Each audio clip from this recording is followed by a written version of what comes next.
Gold trusted gold buyers మీరు తాకట్టు పెట్టిన బంగారాన్ని విడిపించి ఈ రోజు ఉన్న మార్కెట్ ధరకు కొనబడను.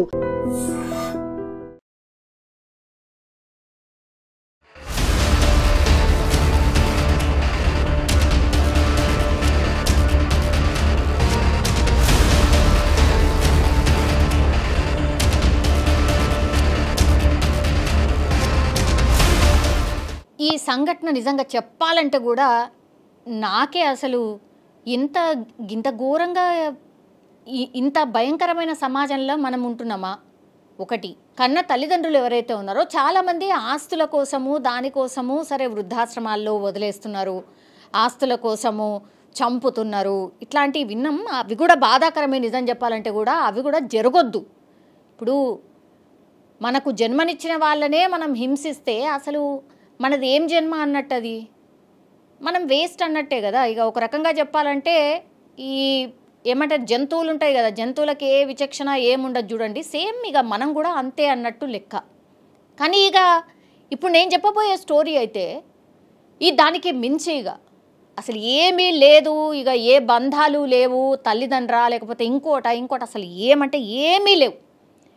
మహబూబ్ నగర్ జిల్లా జడ్చర్ల మండలం పోలేపల్లి గ్రామానికి చెందినటువంటి ఈ వ్యక్తి ఎవరైతే ఉన్నారో, ఏమో నాకైతే వ్యక్తి అని కూడా అనాలని అనిపిస్తలేదు, నిజంగా అంత కోపం వస్తుంది.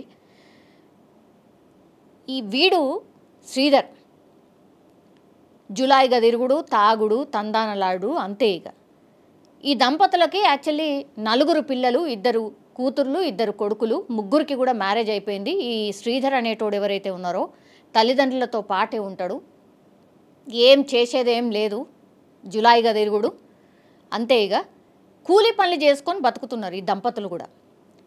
ముగ్గురు మిగతా పిల్లలు ఎవరైతే ఉన్నారో వాళ్ళు పెళ్ళిళ్ళు అయిపోయి వాళ్ళు బాగానే ఉన్నారు. మరి ఈ క్యాండిడేట్ ఎందుకు ఇట్లున్నాడో తెలియదు కానీ 28 సంవత్సరాలైనా పెళ్ళి కాలేదు, ఇంకా అమ్మ నాన్న మీద డిపెండ్ అవుడు. అంటే పెళ్ళి కాలేదు అని అంటే ఏం చూసి పిల్లనిస్తారు? మరి ఏం చేసేదేం లేదు, మొత్తం బలాదూరుగా తిరుగుడు, తాగుడు, తందానలాడు, ఈ పనులు అన్నట్టు.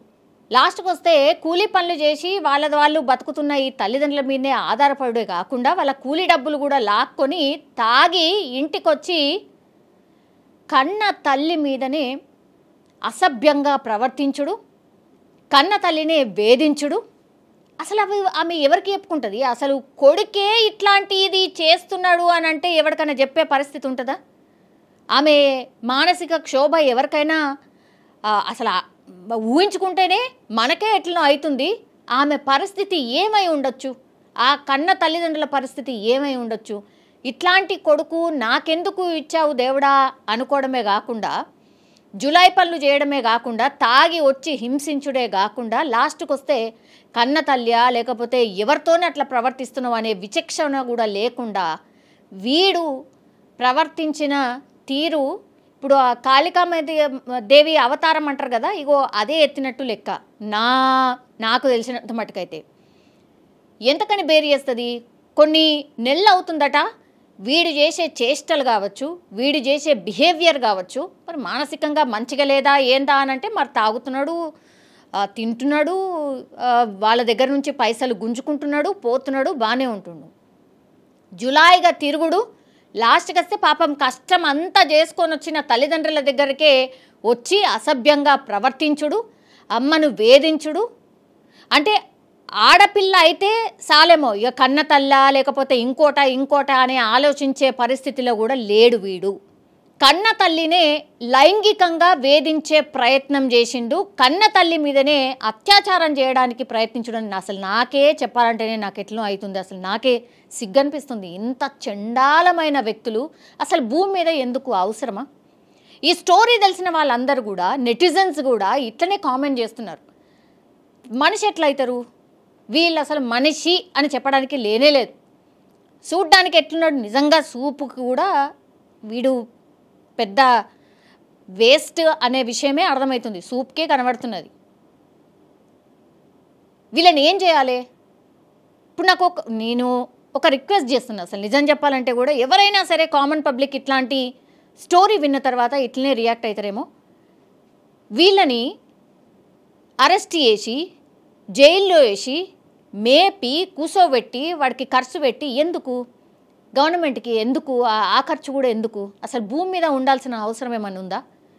కన్న తల్లినే చెరబట్టినోడు ఇంకా అసలు వావి వరుసలు ఏమీ లేనట్టే కదా లెక్క. ఎందుకు మరి అట్లాంటి అంటే ఆలోచన ఉన్నోడు ఎందుకు బతుకుండాలి? అవసరం లేదు కదా. ఎవరైనా సరే మరి ఇట్లనే రియాక్ట్ అవుతారు, సేమ్ నాలాగానే రియాక్ట్ అవుతారు. మరి అట్లాంటి వాళ్ళని జనాల మధ్యలో వదిలేసేయాలి. వదిలేసి నేను ఎన్కౌంటర్ చెయ్యాలి అనే రిక్వెస్ట్ కూడా చాలామంది చేస్తున్నారు. ఎన్కౌంటర్ కూడా అసలు ఆ బుల్లెట్ కూడా వేస్ట్, టైం వేస్ట్, అసలు పోలీసు వాళ్ళ ఖర్చు వేస్ట్, ఆ బుల్లెట్ ఖర్చు కూడా వేస్టే. భూమి మీద ఎందుకు ఉండాలి? మనుషుల మధ్యలో వదిలేయండి. ఏం చేసుకుంటారో ఆ తర్వాత కేసు రాసుకుంటారు, ఏమన్నా రాసుకోరు, ఏం కాదు, ఏం పర్లేదు. ఇట్లాంటి వాళ్ళు బతుకుండడానికే లేదు. తల్లి మీద లైంగిక దాడి చేయబోతుంటే గట్టిగా తల్లి అరుస్తే పక్కనే ఇంకో రూమ్లో పడుకున్న భర్త వచ్చి ఆమెని కాపాడే ప్రయత్నంలో భాగంగా ముఖం మీద ఒక ఇంట్లో ఉన్న కర్రలు ఉంటాయి కదా, అది తీసుకొచ్చి నెత్తి మీద కొడితే వాడు అక్కడికక్కడే పడిపోతే ఆ తర్వాత మళ్ళా కూడా లేచే ప్రయత్నం చేసినప్పుడు ఇంకో దెబ్బ వేసిండు. కన్న తండ్రే కొడుకుని చంపిండు. కొడుకు ఎందుకు అవుతాడు? అసలు మనిషే కాదు కానీ చంపిండు అంటుండ్రు. అసలు ఆయన చంపలే, తండ్రి చంపలేదు. ఆయన ఒక రకంగా భారం తగ్గించిండు, భూమి మీద భారం తగ్గించిండు. అట్లాగే వాళ్ళ తల్లిదండ్రులు ఎవరైతే ఉన్నారో రుణం తీర్చుకున్నాడు, చంపేసి రుణం తీర్చుకున్నట్టే లెక్క. నన్ను అడుగుతానైతే నిజంగా నాకే ఇంత ఎమోషనల్ అవుతుంది. పాపం వాళ్ళ పరిస్థితి ఒకసారి ఊహించుకుంటే నిజంగా ఎంత ఘోరమై ఉంటుంది కదా, ఎంత భయంకరంగా ఉంటుంది కదా. వాళ్ళు అసలు బతకగలుగుతారా?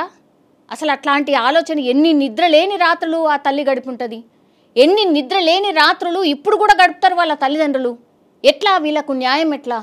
సో నా ఒపీనియన్ అయితే ఇది. ఈ ఇన్సిడెంట్ మీద మీ ఒపీనియన్ కూడా నేను కోరుతున్నా, మీ ఒపీనియన్ కూడా తెలియజేయాల్సిందిగా కోరుతున్నా. నా లెక్కలనైతే మనిషి కాదు. మీరేమనుకుంటున్నారు? ఈ ఇన్సిడెంట్కి సంబంధించి ఎట్లాంటి పనిష్మెంట్ ఇవ్వాలి? అసలు ఇట్లాంటి మనుషుల మీద ఎట్లాంటి చర్యలు తీసుకోవాలి? బతికి ఉండాల్సిన అవసరం ఉందా లేదా? ఇది మీ కామెంట్ రూపంలో తెలియజేయాల్సిందిగా కోరుతున్నా.